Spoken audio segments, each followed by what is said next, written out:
Guys, आज की जो हमारा चैप्टर है वो है aggregate demand and related concept, जो कि आपकी determination of income and employment unit का फर्स्ट चैप्टर और आपके बुक के हिसाब से देखा जाए तो चैप्टर नंबर 7 है। ठीक है, तो एग्रीगेट डिमांड क्या होता है उसको देखिए।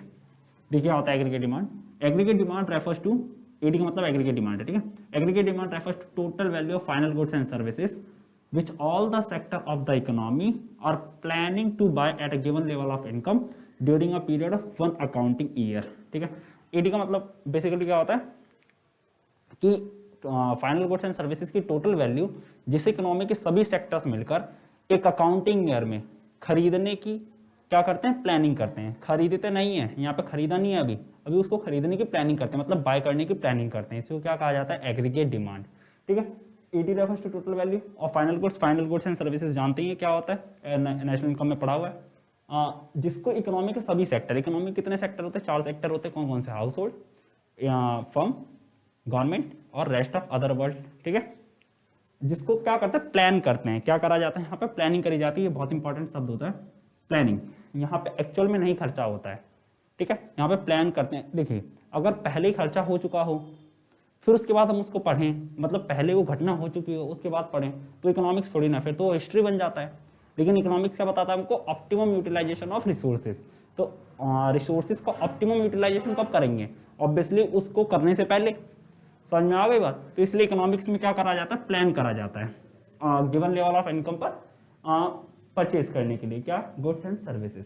क्लियर है ये बात? ये हो गया एग्रीगेट डिमांड। हिंदी में बोले तो एडी रेफर्स, एडी से अभिप्राय एक लेखा वर्ष की अवधि के दौरान, लेखा वर्ष का मतलब वही 1 अप्रैल से लेकर 31 मार्च तक की अवधि के दौरान अर्थव्यवस्था में सभी क्षेत्रों द्वारा, 4 क्षेत्र वही बताए थे, परिवार, फर्म, सरकार और शेष विश्व द्वारा दिए गए आय स्तर पर अंतिम वस्तुओं और सेवाओं को खरीदने की योजना बनाने से। यहाँ पे क्या करा जाता है, बार बार ये बात आपको हमेशा याद रखनी है कि यहाँ पे प्लान करा जाता है, योजना बनाई जाती है। ठीक है, अब देखिए दूसरी इंपॉर्टेंट बात क्या होती है, AD is always equal to aggregate expenditure. ये तो सही बात है कि एग्रीगेट डिमांड जो होता है वो हमेशा किसके बराबर होता है, एग्रीगेट एक्सपेंडिचर के। क्यों? क्योंकि आप जितनी डिमांड करेंगे ऑब्वियसली उस चीज पे उतना खर्चा करेंगे। तो ये कह सकते हैं जितनी आपकी डिमांड उतना आपका एक्सपेंडिचर है। तो ये एग्रीगेट डिमांड जो किसके बराबर हो जाएगा, एग्रीगेट एक्सपेंडिचर के, मतलब समग्र मांग समग्र व्यय के क्या हो जाएगा, बराबर हो जाएगा। ठीक है, अगर कभी आपसे ये बोल दिया कि एग्रीगेट एक्सपेंडिचर को एक्सप्लेन करिए तो आप एग्रीगेट डिमांड को एक्सप्लेन कर देना, क्योंकि दोनों सेम होते हैं। ठीक है, थर्ड इंपॉर्टेंट बात क्या होता है, AD does not equal to market demand. AD किसके बराबर नहीं होता, मार्केट डिमांड के बराबर नहीं होता। क्योंकि सिंपल सी बात है ना, मार्केट डिमांड क्या बताता है, सिंगल कमोडिटी की सभी लोगों द्वारा की गई डिमांड को क्या कहा जाता है, मार्केट डिमांड।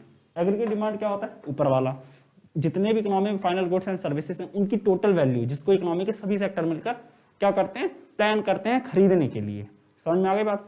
तो एग्रीगेट डिमांड कभी भी मार्केट डिमांड के बराबर नहीं होती है, मतलब समग्र मांग कभी समग्र बाजार मांग के बराबर नहीं होगी। ठीक है, अब इस चैप्टर में जो इंपॉर्टेंट क्वेश्चंस में से एक बनता है वो है कंपोनेंट्स ऑफ एडी, मतलब समग्र मांग के घटक। ठीक है, समग्र मांग के घटक ये आपके इस चैप्टर में इंपॉर्टेंट कॉन्सेप्ट्स में से एक है। ठीक है, देखिए एडी के 4 कंपोनेंट्स होते हैं। कौन कौन से? Private consumption expenditure, investment expenditure, government expenditure और नेट एक्सपोर्ट। हम एक एक करके सबको समझते हैं क्या होता है। देखिए पहला क्या है, private consumption expenditure.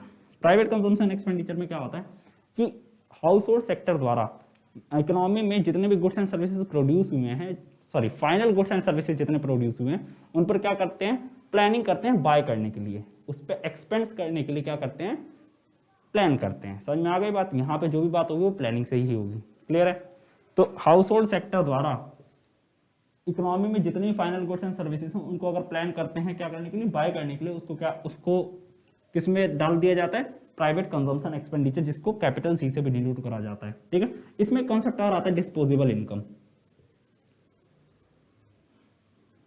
Disposable income बोले तो प्रयोज्य आय। ठीक है, अब प्रयोज्य आय क्या होता है, अब मतलब कि जितना हमारे पास हमको खर्च करने के लिए मिला है। अब देखो जैसे नॉर्मल सी बात है, अगर आप 1 लाख रुपए कमाते हैं उसमें से 10,000 क्या कट जाता है, टैक्स कट जाता है, तो आपके हाथ में कितना, 90,000। तो 90,000 क्या हो गया, डिस्पोजेबल इनकम। तो प्राइवेट कंजम्पशन एक्सपेंडिचर बोले तो सी, वो क्या होता है, आपकी डिस्पोजेबल इनकम से डायरेक्ट रिलेशन रखता है। अगर डिस्पोजेबल इनकम बढ़ेगी तो आपका कंजम्पशन भी बढ़ेगा, लेकिन डिस्पोजेबल इनकम घटी तो आपका कंजम्पशन भी क्या होने लग जाएगा, घटने लग जाएगा। क्लियर है ये बात? ये हो गया डिस्पोजेबल इनकम की बात। तो प्राइवेट कंजम्पशन एक्सपेंडिचर में वही चीजें इंक्लूड होती है जिसको house hold sector final goods and services पर परचेज करने के लिए, उसको बाय करने के लिए क्या करता है, प्लानिंग करता है। क्लियर है ये बात? यहाँ पे ये बात याद रखना, हाउस होल्ड सेक्टर की सिर्फ बात होगी। सेकंड क्या है, इन्वेस्टमेंट एक्सपेंडिचर। इन्वेस्टमेंट एक्सपेंडिचर क्या होता है, निवेश व्यय। इसका मतलब क्या होता है कि जितनी भी प्राइवेट फर्म्स हैं, मतलब जितनी भी निजी फर्म्स हैं, वो अपना पैसा किस पे इन्वेस्ट करती हैं, कैपिटल गुड्स पर, बोले तो पूंजीगत वस्तुओं पर। ठीक है, मतलब कि प्राइवेट फर्म द्वारा कैपिटल गुड्स पे जितना भी पैसा इन्वेस्ट करा जाता है या उस पर व्यय किया जाता है, एक्सपेंस किया जाता है, ठीक है, उसको क्या बोला जाता है, इन्वेस्टमेंट एक्सपेंडिचर। हिंदी में बोले तो निवेश व्यय, जिसको कैपिटल आई से डिनोट करा जाता है। क्लियर है? इसको किससे डिनोट करा जाता है, कैपिटल आई से। थर्ड देखिए, गवर्नमेंट एक्सपेंडिचर मतलब सरकारी व्यय। गवर्नमेंट एक्सपेंडिचर क्या होता है, इकोनॉमी की बेसिक नीड्स को पूरा करने के लिए गवर्नमेंट कंज्यूमर गुड्स पे भी और कैपिटल गुड्स पे जो भी खर्चा करती है वो क्या कहलाती है, गवर्नमेंट एक्सपेंडिचर, बोले तो कैपिटल जी। ठीक है, अब कंज्यूमर गुड्स पे कैसे खर्चा करती है, जैसे एजुकेशन पे खर्चा करना, ट्रांसपोर्ट पे खर्च करना। ठीक है, ये क्या हो गया, ये हो गया कंज्यूमर गुड्स पे खर्चा करना। और कैपिटल गुड्स पे कैसे खर्चा करती है, जैसे फ्लाईओवर बनवाना, ठीक है, पावर प्लांट लगाना, ये सब क्या हो गया, ये हो गया कैपिटल गुड्स पे खर्चा। तो मतलब गवर्नमेंट एक्सपेंडिचर में क्या आता है कि गवर्नमेंट बेसिक नीड्स को पूरा करने के लिए, इकोनॉमी की बेसिक नीड्स को पूरा करने के लिए कंज्यूमर गुड्स और कैपिटल गुड्स पे जो भी खर्चा करती है वो किस में इंक्लूड हो जाता है, सरकारी व्यय में, बोले तो गवर्नमेंट एक्सपेंडिचर, जिसको कैपिटल जी से डिनोट करा जाता है। फोर्थ देखिए, फोर्थ है नेट एक्सपोर्ट। नेट एक्सपोर्ट का मतलब क्या होता है, नेट एक्सपोर्ट को पहले बात तो जानते हैं, नेशनल इनकम में पढ़ा हुआ है, एक्स माइनस एम से डिनोट करा जाता है। एक्स का बोले तो एक्सपोर्ट, एम का बोलते हैं इम्पोर्ट। ठीक है, एक्स का मतलब निर्यात और एम का मतलब आयात। तो इन दोनों के बीच का जो डिफरेंस होता है वही क्या कहलाता है, नेट एक्सपोर्ट। एक्सपोर्ट मतलब निर्यात का मतलब क्या होता है कि डोमेस्टिक टेरिटरी में जितने भी गुड्स एंड सर्विसेज प्रोड्यूस हुए हैं उनकी डिमांड अदर वर्ल्ड द्वारा, ठीक है, रेस्ट ऑफ अदर वर्ल्ड द्वारा जो भी डिमांड करी जाएगी उसको क्या कहा जाता है, निर्यात कहा जाता है, बोले तो एक्सपोर्ट कहा जाता है। ठीक है, इंपोर्ट का मतलब, इंपोर्ट मतलब आयात, मतलब क्या होता है कि इंडियन रेजिडेंट द्वारा, ठीक है, हमारे देश के निवासियों द्वारा शेष विश्व में, मतलब अदर वर्ल्ड में जो भी गुड्स एंड सर्विसेज प्रोड्यूस हुए हैं उनकी डिमांड करना किसके द्वारा, देश के घरेलू निवासियों द्वारा, बोले तो इंडियन रेजिडेंट द्वारा। ठीक है, इसको क्या कहा जाता है, आयात कहा जाता है। इन दोनों के बीच का जो डिफरेंस होता है वो क्या कहलाता है, शुद्ध निर्यात, नेट एक्सपोर्ट। क्लियर है? नेट एक्सपोर्ट का जो साइज होता है, मतलब नेट एक्सपोर्ट ज़्यादा होगा कम होगा, वो बहुत सारी चीज़ों पर डिपेंड करता है। उसमें से जैसे फॉरेन एक्सचेंज हो गया, फॉरेन एक्सचेंज रेट हो गया, ट्रेड पॉलिसीज हो गए, ये सब क्या होते हैं, ये नेट एक्सपोर्ट का साइज डिपेंड करते हैं। इस पे नेट एक्सपोर्ट का साइज डिपेंड करता है। देखिए, एक मैं आपको ऐसे ही बता देता हूँ, फॉरेन एक्सचेंज, जैसे फॉरेन एक्सचेंज,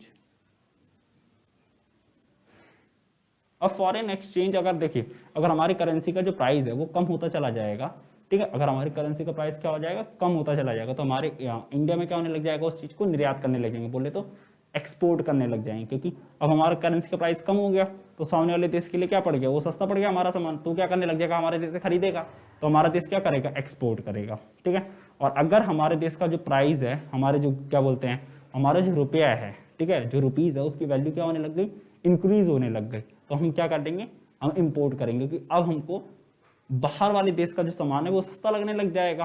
ठीक है, तो इसलिए हम क्या करेंगे, बाहर वाले देश से सामान खरीदेंगे, तो क्या हो जाएगा, वहाँ पे हमारा इंपोर्ट हो जाएगा। तो एक्सपोर्ट और इंपोर्ट का जो साइज होता है वो कुछ ऐसे फैक्टर्स पे डिपेंड करता है। ठीक है, तो एग्रीगेट डिमांड क्या होता है, एग्रीगेट डिमांड 4 फैक्टर को मिलकर बनता है, क्या, सी, आई, जी और एक्स माइनस एम। सी बोले तो प्राइवेट कंजम्पशन एक्सपेंडिचर, आई बोले तो इन्वेस्टमेंट एक्सपेंडिचर, निवेश व्यय, जी बोले तो गवर्नमेंट एक्सपेंडिचर, सरकारी व्यय, और एक्स माइनस एम बोले तो नेट एक्सपोर्ट। ठीक है, शुद्ध निर्यात, ये होता है आपका एडी। अगर आपसे पेपर में पूछ लिया जाए कि क्या नाम है, एडी के कंपोनेंट्स बताइए, तो आपको ये चारों एक्सप्लेन करने पड़ेंगे, लेकिन आपके सिलेबस में, सिर्फ आपके सिलेबस में सी और आई है। आपके सिलेबस में जब आप आगे पढ़ेंगे तो AD is equal to C plus I को ही पढ़ेंगे। ठीक है, मतलब कि गवर्नमेंट सेक्टर और अदर वर्ल्ड सेक्टर, ठीक है, एक्स माइनस एम, ये अदर वर्ल्ड सेक्टर जो होता है ये दोनों आपके सिलेबस में यहाँ नहीं पढ़ाया जाएगा। लेकिन अगर आपसे क्वेश्चन पूछा जाए कि एडी को एक्सप्लेन करिए विद इट्स कंपोनेंट्स, तो आपको चारों के चारों फैक्टर्स क्या करने पड़ेंगे, एक्सप्लेन करने पड़ेंगे। ठीक है, तो ये था हमारा aggregate demand and related concept में एग्रीगेट डिमांड की डेफिनेशन और उसके कंपोनेंट्स। ठीक है, ये आप नोट कर लीजिए, फिर हम आगे करते हैं। हाँ जी, अब हम चलते हैं अपने दूसरे टॉपिक की तरफ। दूसरा टॉपिक क्या है, AD in two sector model. Two sector model मैंने अभी आपको बताया कि एडी जो होता है उसके 4 कंपोनेंट्स होते हैं, लेकिन सिर्फ आपके सिलेबस में 2 ही सेक्टर में पढ़ाया जाएगा, वो है टू सेक्टर मॉडल, जिसमें सिर्फ क्या आएगा, कंजम्पशन और इन्वेस्टमेंट। ठीक है जी, कंजम्पशन और इन्वेस्टमेंट आएगा। अब देखिए AD in two sector model क्या कहलाता है। AD in two sector model economy, AD is a function only consumption expenditure and investment expenditures. ठीक है जी, एडी जो किसका सिर्फ फंक्शन होता है, कंजम्पशन का और इन्वेस्टमेंट का। टू सेक्टर मॉडल में ये ऐसा नहीं है कि एडी 4 सेक्टर मॉडल में नहीं होते हैं, बट वो आप आगे चल के जब ग्रेजुएशन करेंगे तो उसमें समझ में आ जाएगा। बट यहाँ पर जो एडी होता है वो 2 सेक्टर मॉडल में ही डिफाइन करा गया है सिर्फ। ठीक है, अब देखिए there exist positive relationship between income and aggregate demand. ठीक है, पॉजिटिव रिलेशन होता है किसमें, इनकम में और एग्रीगेट डिमांड में। ऑब्वियसली ये तो नॉर्मल सी बात है कि अगर हमारी इनकम बढ़ेगी, अगर हमारी जो इनकम है वो बढ़ेगी तो ऑब्वियसली हम किसी भी चीज़ की डिमांड बढ़ा देंगे। ठीक है, या ये ऐसे समझ लो कि अगर इनकम बढ़ेगी तो हमारे खर्चे भी बढ़ेंगे, और एग्रीगेट एक्सपेंडिचर या एग्रीगेट डिमांड कहलाता है, तो इनकम बढ़ने पर हमारी डिमांड भी बढ़ेगी। क्लियर है, तो इनकम में और ईडी में कैसा रिलेशन होता है, पॉजिटिव रिलेशन होता है। क्लियर है ये बात। और अगर इनकम घटी तो एग्रीगेट डिमांड भी क्या हो जाएगा, कम हो जाएगा, ये होता है। अब देखिए टेबल जो होता है, ये टेबल थोड़ा इंपॉर्टेंट है, इंपॉर्टेंट भी, और अगर आप इसको याद कर लेंगे तो ज़्यादा बेटर रहेगा, क्योंकि आप आगे आने वाले जितने भी क्लासेस होंगे उसमें सब में यही टेबल यूज होगी। देखें इनकम का लेवल 0 है, 100, 200, 300, 400, 500। कंजम्पशन 0 लेवल में 40 है, उसके बाद 80 इंक्रीज होते चला जा रहा है, 120 हो गया, 200 हो गया, 280, 80 इनका इंक्रीमेंट है। क्लियर है ये बात, सिर्फ 80 का इंक्रीमेंट आ रहा है कंजम्पशन में। और इन्वेस्टमेंट ध्यान से देखिए, इन्वेस्टमेंट जो है वो हर एक लेवल ऑफ इनकम पे क्या है, फिक्स है। मतलब कि इन्वेस्टमेंट जो है वो क्या है, ऑटोनॉमस। ये क्या होता है, ये होता है ऑटोनॉमस इन्वेस्टमेंट। ऑटोनॉमस इन्वेस्टमेंट क्या होता है, वो इन्वेस्टमेंट जिसको हिंदी में बोलते हैं, सॉरी हिंदी में नहीं बोल रहा हूँ, हिंदी में बोलते हैं स्वायत्त निवेश। ऑटोनॉमस इन्वेस्टमेंट या स्वायत्त निवेश का मतलब क्या होता है, वो ऐसी इन्वेस्टमेंट जो आपका हर एक लेवल ऑफ इनकम पे क्या रहता है, सेम रहता है। ठीक है, ऐसा नहीं है कि चेंज नहीं होता है, बट आपके सिलेबस को ईजी बनाने के लिए क्या करा गया है, इन्वेस्टमेंट को हमेशा क्या मान लिया, ऑटोनॉमस। ऑटोनॉमस का मतलब हर एक लेवल ऑफ इनकम पे क्या रहेगा, फिक्स रहेगा। तो देखिए हर एक लेवल ऑफ इनकम पे क्या फिक्स है, 40-40। बट ऐसा नहीं होता है, जैसे जैसे अगर मेरी इनकम या किसी की भी इनकम बढ़ेगी तो हम क्या करेंगे, हम इन्वेस्टमेंट की तरफ ज़्यादा ध्यान देंगे। देखिए इन्वेस्टमेंट में और सेविंग में दोनों में डिफरेंस होता है। इन्वेस्टमेंट क्या होता है, जहाँ पे रिस्क होता है, और सेविंग क्या होती है, जहाँ रिस्क नहीं होता। बैंक में पैसा रख दो, वहाँ पर कोई रिस्क नहीं है। ठीक है, अब SBI में आप पैसा डिपॉजिट करा देते हो, कोई रिस्क थोड़ी ना है, वो आपको जब मन में आए तब निकाल सकते हैं। सेविंग अकाउंट में अगर आप डलवा दें तो ठीक है, FD करवा दें तो मैच्योरिटी डेट पे वापस मिल जाएगा। बट इन्वेस्टमेंट का मतलब क्या है, जैसे आप शेयर मार्केट में इन्वेस्ट करते हैं तो वहाँ पर रिस्क है कि आपका पैसा कम भी हो सकता है और बढ़ भी सकता है।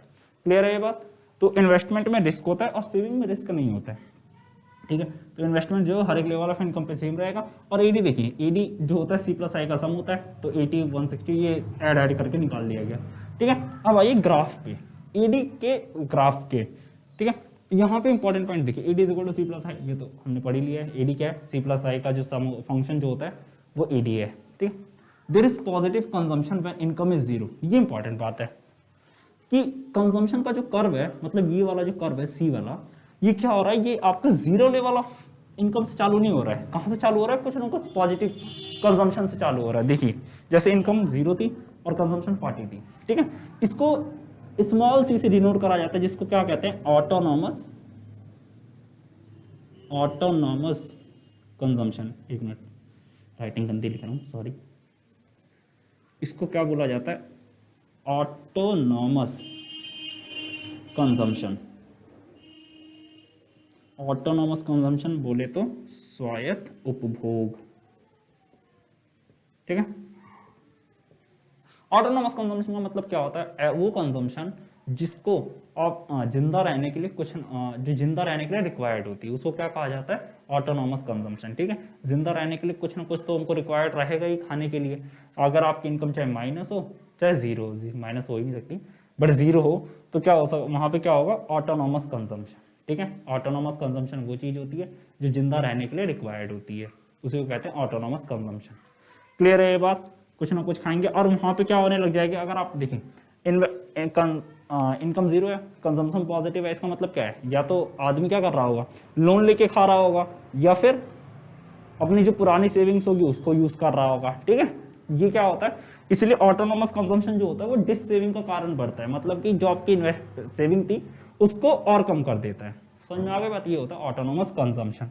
तो इनकम के जीरो लेवल पे ये तो है नहीं कि अब कोई बंदा कमा नहीं रहा तो वो खाएगा नहीं, खाएगा तो कहीं ना कहीं से तो खाएगा ही। जैसे लॉकडाउन में भी कई middle class, lower middle class families थी, वहाँ पे जब लोगों के पास कोई इनकम का सोर्स नहीं था तो वो क्या करते थे, वो उनके पास जो पुरानी सेविंग्स थी, या अगर जिनके पास सेविंग्स नहीं थी वो क्या करते थे, वो दूसरों से उधार लेके खाया करते थे।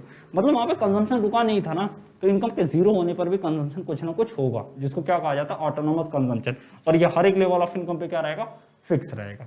क्लियर है ये बात, ऑटोनोमस कंजम्पशन हर एक लेवल ऑफ इनकम पे क्या रहेगा, फिक्स रहेगा। ये हम आगे आएंगे तो और अच्छे से पढ़ेंगे। देखिए, तो there is positive consumption when income is zero, क्यों, क्योंकि कुछ ना कुछ जिंदा रहने के लिए तो जरूरी है ही, तो कुछ ना कुछ तो कंज्यूम करना पड़ेगा, चाहे इनकम का लेवल जीरो ही क्यों ना हो। सेकंड पार्ट देखिए, investment curve is parallel to X axis. Obviously हर एक लेवल ऑफ इनकम पे क्या रहेगा, ये फिक्स रहेगा। जो निवेश वक्र होता है वो एक्स एक्सिस के समांतर क्यों बनता है, क्योंकि वो हर एक लेवल ऑफ इनकम पे फिक्स है। ठीक है, एक्चुअल में ऐसा नहीं होता है, एक्चुअल में बढ़ता रहता है, लेकिन हम सिलेबस को सिर्फ ईज बनाने के लिए ऐसे करते हैं। ठीक है, तो ये इन्वेस्टमेंट का मैंने कर्व नहीं बना रखा है, इन्वेस्टमेंट का अगर आपको कर्व बनाना है तो यहाँ से ऐसे बन सकता है, ऐसे करके। ठीक है, इन्वेस्टमेंट का। और AD is also positive sloping curve. Positive sloping curve क्यों होगा, क्योंकि जैसे जैसे आपकी इनकम बढ़ेगी, इनकम देखिए एक्स एक्सिस पे लिखा हुआ है, एडी जो है वाई एक्सिस पे लिखा हुआ है। इनकम जैसे जैसे बढ़ेगी वैसे वैसे जो डिमांड है वो भी बढ़ती चली जाएगी, वो तो मैंने यहाँ पे भी बता दिया था। ठीक है, अब देखिए कंजम्पशन में और एडी में दोनों एक दूसरे के क्या हैं, पैरेलल हैं। कंजम्पशन और एडी दोनों एक दूसरे के पैरेलल क्यों है, क्योंकि इन दोनों के बीच का जो डिफरेंस है वो क्या है, इन्वेस्टमेंट। और इन्वेस्टमेंट हर एक लेवल ऑफ इनकम पे क्या है, सेम है। तो इनके बीच का जो डिफरेंस होगा वो हर एक लेवल ऑफ इनकम पे क्या रहेगा, सेम रहेगा। तो इसलिए एडी और कंजम्पशन कर्व दोनों ही क्या होते हैं, एक दूसरे के पैरेलल। क्लियर है ये बात, ये हो गए AD in two sector model. ठीक है, अब बाकी का एग्रीगेट सप्लाई और जो भी इस चैप्टर का रिमेनिंग चीज है वो हम आगे करेंगे, आगे आने वाले पार्ट में। ठीक है, अगर आपको वीडियो पसंद आई हो सो प्लीज आप इसको शेयर कर दीजिए किसी जरूरतमंद को, उसका भी भलाई हो जाएगा। ठीक है, दुआएं देगा आपको। चलिए, ये हो गया। अगर किसी को कोई दिक्कत होगी सो प्लीज वो कमेंट में बता देना। ठीक है, अब मिलते हैं हम नेक्स्ट क्लास में, तब तक के लिए ओके, टाटा बाय बाय।